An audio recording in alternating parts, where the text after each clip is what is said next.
Now, reports suggest that the reactors at the Fukushima plant were damaged by the initial earthquake and not the tsunami wave. Well, given that earthquakes are commonplace in Japan, what does this say about the safety of the rest of Japan's nuclear reactors? Well, I mean, the obvious response is that they should actually all be shut down. I think most people believe this.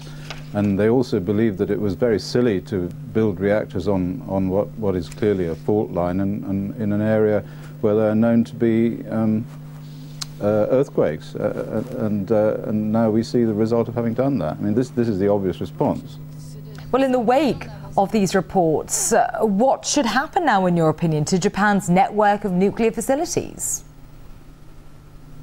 Well, in my opinion, of course, they should all be put into cold shutdown. I mean, and Japan should ultimately give up nuclear power. In fact, well, as you probably know, my opinion is nuclear power itself is an extremely dangerous process, and that you cannot really believe that you can cage these things and expect them not to come out, you know, not to have these sorts of accidents, and other accidents will occur in the future. And these accidents are so terrifying and the consequences of them are so appalling that really we cannot afford to choose this method of generating electricity. Of course, you can't stop it just now, because that would bring the whole of Japan to a halt, because it depends so much on nuclear power. But then that is a problem that has to be faced. Now, in Japan, the government and the plant's operator TEPCO have come under heavy criticism from many quarters for the reliability of the information that they've been releasing about this disaster. Do you think that we now know the true extent of this crisis? No, I know that we don't, because I've actually visited there and I've taken quite sophisticated radiation measuring equipment, and I've been able to satisfy myself that the concentrations of radionuclides on the ground, even as far as 100 and more kilometers away from the plant, are very much higher than they've been saying. And indeed, some measurements that I've been making on air filters from vehicles from as far away as Tokyo show that the concentrations of cesium-137, for example, in these filters is more than 1,000 times higher than, in terms of air concentration, than the air concentration at the peak of the weapons fallout in 1963.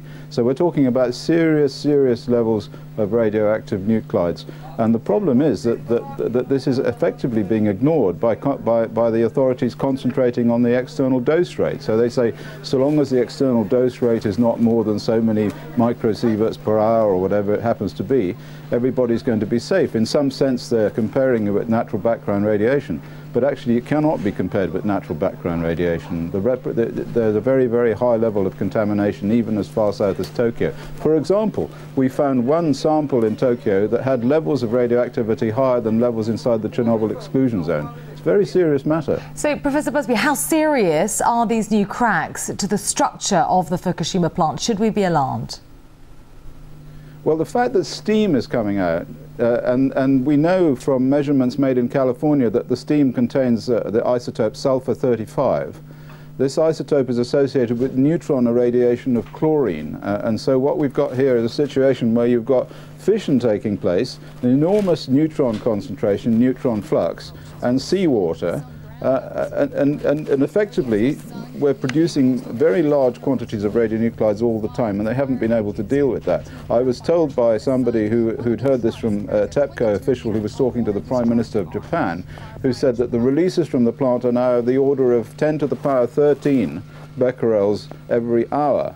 So we're talking about something that is absolutely ongoing, and it's just being ignored. It's not being adequately reported by the authorities in Japan or indeed in the International Atomic Energy Agency. Worrying times. Professor Christopher Busby, Scientific Secretary of the European Committee on Radiation Risks, many thanks for speaking to us this evening.